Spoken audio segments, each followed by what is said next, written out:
ሐሰን ሼክ መሐመድ ሰላም አውለኝ ብለው በማለዳው ከቪላ ሶማሊያ ቤተመንግስታቸው በአጀብ ወጥተው መንገድ እንደጀመሩ ያልታሰበ የቦምብ ጥቃት ውርጅብኝ ወርዶባቸዋል። ጥቃቱ ፕሬዝዳንቱን ለመግደል ያለመ ቢሆንም እሳቸው ተርፈው አጃቢዎቻቸው ተጎድተዋል። ፕሬዝዳንቱን ከሚያጅቡ መኪኖች አንዱም ክፉኛ ተቃጥሎ ታይቷል።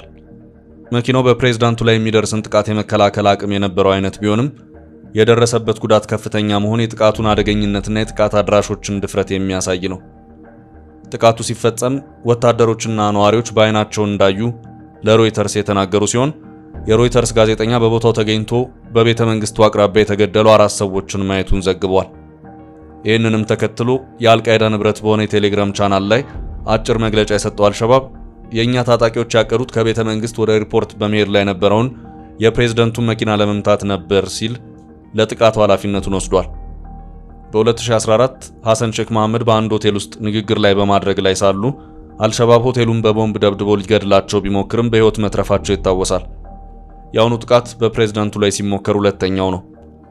ከቀናት በፊት ጠቅላይ ሚኒስትር አብይ አህመድ ወደ ሶማሊያ ለስራ ጉብኝት በሄዱበት ወቅት ጥቃት እንደተሰነዘረባቸው መዘገቡ የሚታወስ ነው።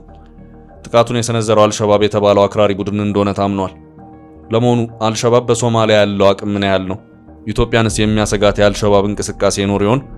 በመሪው ላይ የተደረገውን ጥቃት ተከትለን አክራሪ ቡድኑ በሶማሊያና ኢትዮጵያ ላይ ስለሚያስበውና ስላሰበው ወረራ መረጃዎችን እንለዋወጣለን። አብራችሁን ቆዩ።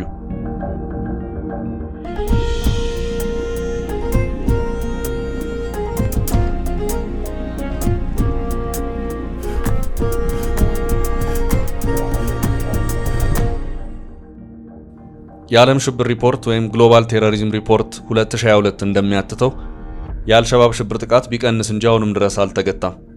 እንደ አውሮፓውያን አቆጣጠር በ2021 አልሸባብ የ571 ሰዎችን ሕይወት የነጠቀ ጥቃት ፈጽሟል። የቡድኑ የሽብር ግድያ ከ2020 ጋር ሲነጻጸር 17 በመቶ መቀነሱ ቢመለከትም በሶማሊያና በኬንያ ዋና የደህንነት ስጋት ሆኖ መዝለቁ በሪፖርቱ ተብራርቷል።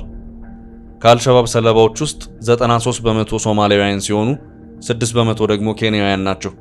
የሽብር ቡድኑ በ2020 ብቻ ወደ 303 የሽብር ጥቃቶች ያደረሰ ሲሆን በ2021 ግን ይህ ቀንሶ 56 ጥቃት ነው ያደረሰው።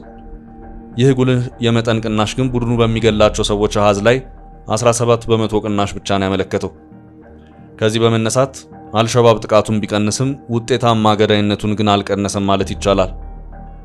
ከ7000 እስከ 9000 ታጣቂዎች አሉት ተብሎ በዓለም የሽብር መዝገብ ላይ ስሙ የሰፈረው አልሸባብ ከሰሃራ በታች ባሉ የአፍሪካ ሀገሮች በተለይም በምስራቅ አፍሪካ ሀገሮች ዋናው የደም መፋሰስና የሞት ምንጭ ቡድን መሆኑ ተቀምጧል። አልሸባብ ለቀጠናው ብቻም ሳይሆን ለዓለም ሰላምና ደህንነት ዋና ስጋት ከሚባሉ ሽብር ቡድኖች አንዱ መሆኑን ነው የተለያዩ ሪፖርቶችና ተንታኞች የሚያስረዱት።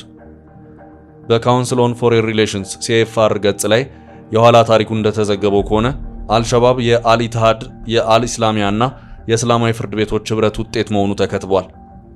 አልሸባብ ወይም ወጣቶቹ ተብሎ የተመሰረተው ከአልኢትሃድና ከእስላማዊ ፍርድ ቤቶች ህብረት በወጡ ሰዎች የሚመራው የሽብር ቡድኑ እንደ አውሮፓውያን አቆጣጠር ከ2004 ዓ.ም ጀምሮ መጠንሰሱን እስላማዊ መንግስትን በሶማሊያ መፍጠር ዋና ግቡ አድርጎ የሚንቀሳቀስ ቡድን መሆኑን ታሪኩ ያስረዳል። የውጭ ዜጎችን ጨምሮ በርካታ ወጣቶችን ማሰባሰብ የቻለው ቡድኑ በአክራሪ ሃይማኖት ርዕዮተ ዓለም እያጠመቀ በሶማሊያና በዙሪያ ባሉ ሀገሮች ጥቃትና ደም መፋሰሶችን ሲፈጥር መቆየቱን ይሄው ዘገባ ያትታል።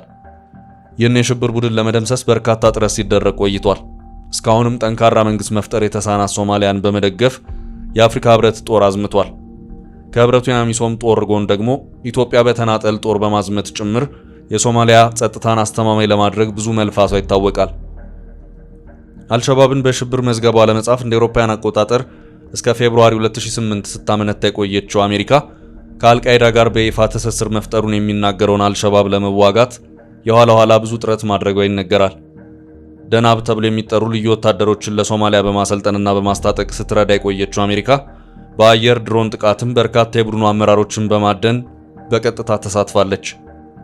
የትራምፕ አስተዳደር ይህን የአሜሪካ ተሳትፎ እንዲቆም በማዘዝ በሶማሊያ የሚገኘውን የአሜሪካ ጦር እንዲወጣ አዞ የነበረ ቢሆንም ትራምፕን የተኩት ጆ ባይደን እንዲመለስ ማዘዛቸው ይነገራል። ይህ ሁሉ ሆኖ ያልተደመሰሰው አልሸባብ ዛሬም የሶማሊያን ሩብ ያህል መሬት መቆጣጠሩ ነው የሚነገረው። በአንዳንድ የመረጃ ምንጮች እንደሚነገረው ቡድኑ $180 ሚሊዮን በጀት በየዓመቱ ይመድባል። የሃይማኖት ጽንፈኛ ርዕዮተ ዓለሙን የሚደግፉ የውጭ ኃይሎች ከሚሰፍሩለት እርዳታ በተጨማሪ አልሸባብ በግድም በውድም በሶማሊያ ግብር እንደሚሰበስብ ይታወቃል። የአልሸባብ ታጣቂ ቁጥር አሜሪካ ቡድኑን እንዲዋጉ ካሰለጠነቻቸው ልዩ ኃይሎች ጋር ሲነጻጸር 6 ለ1 እንደሚደርስ ቢነገርም የአልሸባብ ኃይል ከአሚሶም፣ ከኢትዮጵያ፣ ከሶማሊያና ከሌሎች ሀገሮች ኃይል ቁጥር ጋር ተነጻጻሪ ኃይል አለው ለማለት ግን አይቻልም። በተነጻጻሪነት በሶማሊያ ካሉ የጸጥታ ኃይሎች ያነሰ ታጣቂ ያለው ይህ ኃይል ዛሬም ሶማሊያን ማሸበሩ ድንበር ተሻግሮ የጸጥታ ስጋት መሆኑ ብዙ ያነጋግራል። የሶማሊያ ፕሬዝዳንት ሐሰን ሼክ መሐመድ ከአልሸባብ ጋር የሚደረገው ውጊያ ወታደራዊ ብቻ ሳይሆን አይዲዮሎጂያዊ፣ ሃይማኖታዊና ኢኮኖሚያዊ መልክ ያለው ነው ብለውታል። ሐሰን ሼክ ለዚህ ይመስላል ወደ ስልጣን ሲመጡ በቀልና ግጭት ቆሞ ውይይት ያስፈልገናል በማለት አልሸባብን ጨምሮ ከሁሉም የፖለቲካ ኃይል ጋር ለመነጋገር ያላቸውን ዝግጁነት ይፋ ያደረጉት። የቴክኒክና ሙያ መምህሩ የቀድሞው የዩኒሴፍ ሰራተኛ በሶማሊያ እርስ በርስ ጦርነት ወቅት የሙስሊም ወንድማማቾች ማህበር አባል መሆናቸውን ግለ ታሪካቸው ይናገራል። ሰውየው ለዘብተኛ አማኝ እንጂ ጽንፈኛ ሃይማኖተኛ ሆኖ አያውቁም ይባላል። የሙስሊም ወንድማማቾች አባልና ደጋፊ ናቸው ቢባልም እንደ አልሸባብ ካሉ ጽንፈኛ ኃይሎች ጋር ትስስር በመመስረት የሚታሙ እንዳልሆኑም ይነገራል። ሼክ ሐሰን በምርጫ ካሸነፏቸው ከቀድሞ ፕሬዝዳንት መሐመድ አብዱላሂ ፎርማጆ ጋር ሲነጻጸር የላላ የደህንነት ፖሊሲ እንደሚኖራቸው ተገምቷል። ይሁን እንጂ በቀደመው የፕሬዝዳንትነት ቆይታቸው ወቅት የግድያ ሙከራ ካደረገባቸው ከአልሸባብ ጋር ይሻረካሉ የሚል ግምት ብዙም የለም ቢባልም ውሎ አድሮ ማየት ይሻላል የሚሉም ነበሩ። አልሸባብ ግን አሁንም ፕሬዝዳንቱን ለመግደል ከመሞከር አልቦዘነም። አክራሪ ቡድኑ በሶማሊያ ከሚያደርገው እንቅስቃሴ በተጨማሪም ድንበር ተሻግሮ ወደ ኢትዮጵያ የመግባት እቅድ አለው። በባሌ ዞን ደሎመና ወረዳ ቀርሳ በሚባል አካባቢ ኢስላማዊ መንግስት ኢስላሚክ ስቴት ሴንተር ብሎ ራሱን የሚጠራ ቡድን ለሽብር ሲደራጅ እንደተያዘ መዘገቡ የቅርብ ጊዜ ትዝታ ነው። ቡድኑ ከአይስና ከአልሸባብ ጋር ግንኙነት እንዳላቸው ሲነገር ነበር። በሎጂስቲክስና በስልጠና ራሱን ሲያደራጅ ነበር የተባለለት ይህ ቡድኑ ከአልሸባብ ጋር ግንኙነት እንዳለውም የአካባቢውን የጸጥታ ባለስልጣናት ጠቅሰው የመንግስት ሚዲያዎች ዘግበዋል።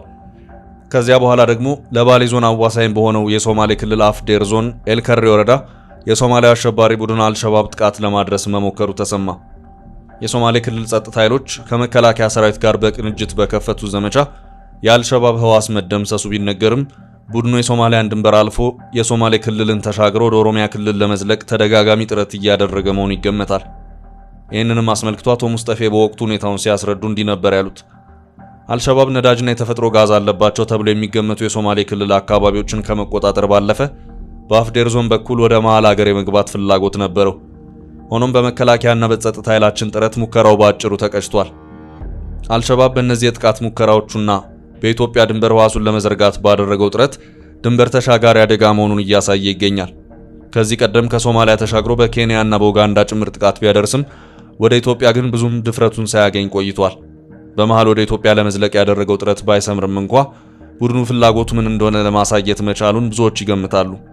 አልሸባብ ወደ ኢትዮጵያ ለመግባት ፍላጎቱና አቅሙን ያገኘው ደግሞ በኢትዮጵያ ለሽብር ቡድን መደራጀት አመቺ አጋጣሚ አለ ብሎ በማመኑ እንደሆነ ብዙዎች ይናገራሉ።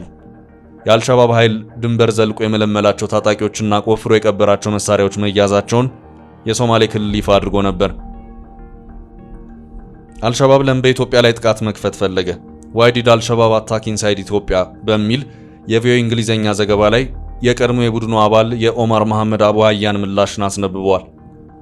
ነዋሪነቱን በስዊድን ያደረገው ይህ የቀድሞ የአልሸባብ መሪ በኢትዮጵያ መሬት ላይ አልሸባብ ባንዲራውን መትከሉና እንደሚንቀሳቀስ ማሳየቱ ለቡድኑ ትልቅ የፕሮፓጋንዳ ስኬት ነው በማለት መናገሩንም ቪኦኤ ያስነብበዋል። አልሸባብ ካፈጣጠሩና ከባህሪው በመነሳት መናገር እንደሚቻለው ከሆነ ግን ቡድኑ ሶማሊያም ኬንያም ሆነ ኢትዮጵያ በረገጠበት ሁሉ ደም መፋሰስ፣ ግጭትና ውድመት የሚያስከትል መሆኑን ብዙዎች ይስማሙበታል። የአሜሪካ ባለስልጣናት ይህን በመረዳት ይመስላል ቡድኑ ወደ ኢትዮጵያ ለመግባት መሞከሩ በቀላሉ የሚታይ ጉዳይ አለመሆኑን ሲገልጹ የተሰሙት። የአሜሪካ የአፍሪካ ኮማንድ ተሰናባች አዛዥ ስቴፈን ታውንሰንድን ዋቢ በማድረግ ቪኦኤ እንግሊዘኛ ባወጣው ሌላ ዘገባ የአልሸባብ የጥቃት ሙከራ በቀላሉ የሚታይ አለመሆኑን ያትታል። የአልቃይዳ ክንፍ ነኝ የሚለው የአልሸባብ ጥቃት እንደ ቀላል አይታይም ሲሉ የተናገሩት ጀነራሉ በኢትዮጵያ የጸጥታ ኃይሎች ጥቃቱ መምከኑን መግለጻቸው በዘገባው ተወስቷል። የሶማሌ ክልል ርዕሰ መስተዳደር አቶ ሙስጠፌ በሰጡት መግለጫ ጉዳዩ ቀሎ መታየት እንደሌለበት ነው ያሰመሩት። ኢትዮጵያ የማንም አሸባሪና ወንጀል ቡድን መፈንጫ አትሆንም ሲሉ የገለጹት ሙስጠፌ ክልሉ ከሶማሊያ ጋር በሚዋሰነው ሰፊ ድንበር ጥብቅ ጥበቃ እንደሚካሄድ በገለጹት ልክ ጥበቃ እየተደረገ እንደሆነ ይታመናል። ሰላም ለሀገራችን ይሁን።